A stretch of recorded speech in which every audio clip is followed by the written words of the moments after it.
Chapter number 4 अब start करेंगे, ठीक है। रिव्यू एक्सरसाइज चैप्टर नंबर 3 की सारी एक्सरसाइज आपने कवर कर ली है। अब चैप्टर नंबर 4 में हमारे पास है algebraic expressions and algebraic formulas. इसमें कुछ अलजेब्रिक एक्सप्रेशंस यूज़ होंगे, कुछ फार्मूलाज यूज़ होंगे। उसके लिए हमने एक दो तीन डेफिनेशंस जो है वो कवर की है, ठीक है, जिसपे हमने कहा है कि अलजेब्रिक एक्सप्रेशन क्या चीज़ है, ठीक है। When variables and constants are connected by algebraic operations of addition, subtraction, multiplication, division, power is called algebraic expression। ठीक है, algebraic expression वो होता है कि जिसपे वेरिएबल्स यानी कि x, y, z, a, b, c वगैरह जो है ये जो है और कॉन्स्टेंट्स जो होते हैं जैसे कि 1 2 3 कोई भी नंबर्स हो गए, ठीक है, वो कॉन्स्टेंट्स कहलाते हैं, ठीक है। तो ये इनके साथ जो है ये कनेक्ट होते हैं कि अलजेब्रिक ऑपरेशंस के साथ, जैसे कि एडिशन के साथ होते हैं, कुछ मल्टीप्लिकेशन में लिखे होते हैं हमारे पास वेरिएबल और कुछ एक्सप्रेशंस, ठीक है। तो ये हमारे पास जो है वो अलजेब्रिक एक्सप्रेशंस बच जाते हैं, ठीक है। अब हमारे पास जैसे कि अगर हम कहें x-2, ठीक है, लिख लेते हैं x-2। अब इसमें वेरिएबल्स है और कांस्टेंट भी है 2, जैसे कि x वेरिएबल है, कांस्टेंट 2 है, ठीक है। तो ये एक कनेक्शन है अलजेब्रिक वेरिएबल्स और कांस्टेंट्स का, और इस पे साइन यूज़ हुआ है नेगेटिव का, ठीक है। तो ये अलजेब्रिक ऑपरेशन साइंस भी यूज़ हुआ है, तो ये एक अलजेब्रिक एक्सप्रेशन दिया गया है। अब स्टूडेंट्स हमारे पास है पोलिनोमियल। क्या है? The polynomial is an algebraic expression which power of variable are whole number.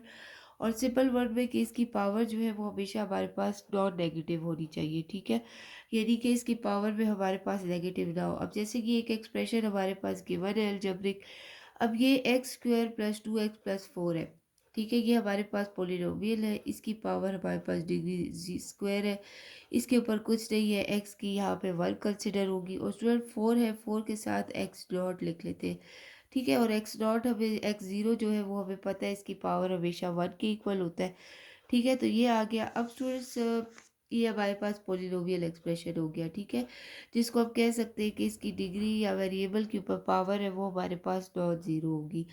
अब रैशनल एक्सप्रेशन स्टूडेंट्स, जो एक्सप्रेशन p/q की फॉर्म में लिखा जाए वो हमारे पास रैशनल एक्सप्रेशंस कहलाता है। जैसे कि एक एग्जांपल हमने दी कि x² - 1 डिवाइडेड बाय x+1। अब students lowest term of rational expression क्या है? लोएस्ट टर्म ये है कि कोई भी एक्सप्रेशन रैशनल हमें दिया हो और हम उसको फर्दर मज़ीद या न्यूमरेटर और डिनोमिनेटर में उसके कोई कॉमन टर्म नहीं निकलती हो, ठीक है, तो वो हमारे पास लोएस्ट टर्म में होती है। अगर उसमें से कोई कॉमन निकलता है, कोई लोएस्ट टर्म न्यूमरेटर और डिनोमिनेटर, और वो कैंसिलेशन होती है उसकी, ठीक है, तो फिर वो हमारे पास लोएस्ट टर्म नहीं होगी। एक्सरसाइज 4.1 के 2 क्वेश्चन जो है वो इसी से रिलेटेड है, ठीक है, जिसपे हमने क्या करना है कि जो है उसमें पोलिनोमियल और रैशनल को हमने एक्सप्लेन किया है, ठीक है। इसमें कुछ फार्मूलाज भी जो है वो यूज़ हुए हुए हैं, ठीक है, डिफरेंस किस्म के। अब इसका फर्स्ट जो क्वेश्चन हमारे पास 4.1 है, एक्सरसाइज 4.1 का क्वेश्चन नंबर 1 और 2, ठीक है, हमारे पास है which of the following expression are polynomials. Polynomials mean कि जिसकी डिग्री या पावर हमारे पास जो है वो आ जाए कि ये हमारे पास जो है वो नेगेटिव नहीं है, ठीक है, बल्कि पॉजिटिव में है, ठीक है, तो उसको हम कहेंगे कि ये हमारे पास पोलिनोमियल है। अब जैसे कि हमारे पास फर्स्ट एक्सप्रेशन गिवन है 1 - 5y + 8y² + 6y³, ठीक है, ये हमें एक एक्सप्रेशन दिया गया। अब स्टूडेंट्स ये हमें बता रहा है कि पॉलिनोमियल है कि नहीं। तो अगर देखा जाए तो इसके साथ 1 माइनस है, वाई है, फिर स्क्वायर है, फिर y³ है, तो इसमें कोई डिग्री भी जो है इसकी नेगेटिव नहीं है, सब पॉजिटिव है। तो हम इसको लिख लेते हैं कि ये हमारे पास जो है ये एक्सप्रेशन जो है वो पॉलिनोमियल्स है, ठीक है। नेक्स्ट अगर आप देखें पार्ट में तो 5/x² + 3/4x + 1, ठीक है, तो इसका अगर डिनोमिनेटर हम देखें तो ये x² है, तो अगर हम इसको न्यूमरेटर में लेके जाएंगे तो 5/x² अगर न्यूमरेटर में आएगा तो स्टूडेंट्स ये हमारे पास हो जाएगा 5x - 2, ठीक है, यदि इसकी डिग्री हमारे पास पावर नेगेटिव में आ जाएगी, ठीक है, तो ये हमारे पास पॉलिनोमियल तो फिर नहीं होगा। तो इसके साथ हम लिख लेते हैं कि ये नॉट पॉलिनोमियल है, ठीक है, क्योंकि इसको अगर हम देखें तो ये हमारे पास इसकी एक्स की वेरिएबल की जो पावर है वो हमारे पास नेगेटिव आ जाती है, ठीक है। अब स्टूडेंट्स हमारे पास है √x/6x - 1 है, ठीक है, ये भी इसी तरह है कि इसकी डिनोमिनेटर में x है जिसकी डिग्री पावर 1 है, और अगर इसको हम न्यूमरेटर में लेकर जाते हैं तो इसकी डिग्री जो है वो हमारे पास हो जाएगी नेगेटिव। ठीक है, तो इसके साथ भी हम लिख लेते हैं कि नॉट पॉलिनोमियल। ठीक है, तो इस तरह ये 3 पार्ट थे जिसमें आपसे पूछा गया था कि पॉलिनोमियल और नॉट पॉलिनोमियल कौन सा है। इसमें हमने सिर्फ फर्स्ट जो है वो हमारे पास पॉलिनोमियल है। क्वेश्चन नंबर सेकंड हमारे पास है एक्सरसाइज 4.1 का, कि विच of the following rational numbers in the lowest form. Lowest form में हमारे पास इनमें से कौन सा एक्सप्रेशन है। तो स्टूडेंट्स, हम जब सॉल्व करेंगे तो हमें पता चलेगा कि अगर किसी एक्सप्रेशन में से न्यूमरेटर में से भी कॉमन निकलता है और डिनोमिनेटर से भी, तो हम उसको लोएस्ट टर्म नहीं कंसिडर करेंगे। ठीक है, अब स्टूडेंट्स यहाँ पर अगर हम देखें तो यहाँ पर हमारे पास है 5y² माइनस 5। अब स्टूडेंट्स इसके अगर सॉल्व करें तो इसमें से 5 को हम कॉमन ले सकते हैं। ठीक है, y² माइनस 1 आ जाएगा और y माइनस 1।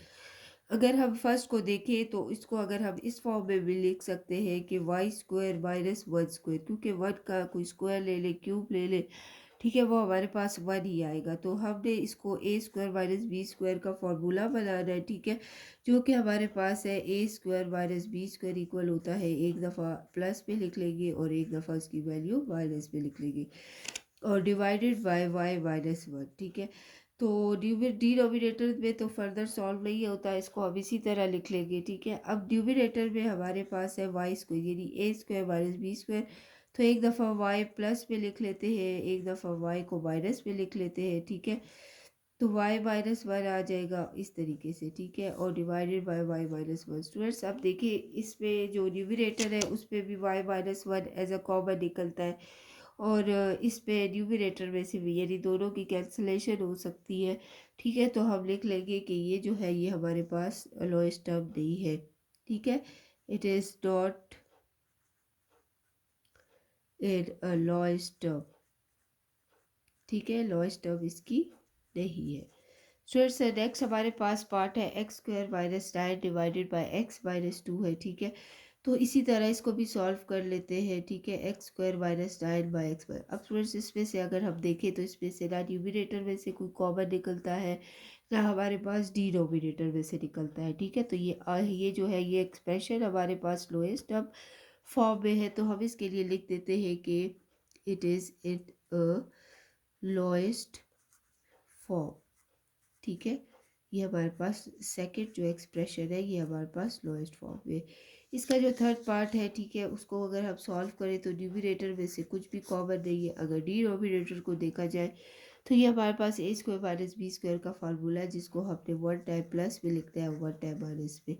तो अगर हमने डिनोमिनेटर में से कॉमन लिया तो हमने देखा स्टूडेंट्स के जो डिनोमिनेटर है उसमें जो x प्लस वाई की टर्म है वो न्यूमरेटर में जो x प्लस वाई है उससे कैंसिलेशन होता है, मतलब कॉमन इसमें निकलता है। तो इसका मतलब है ये भी हमारे पास it is not in a lowest form. ठीक है, ये भी हमारे पास लोएस्ट फॉर्म नहीं है।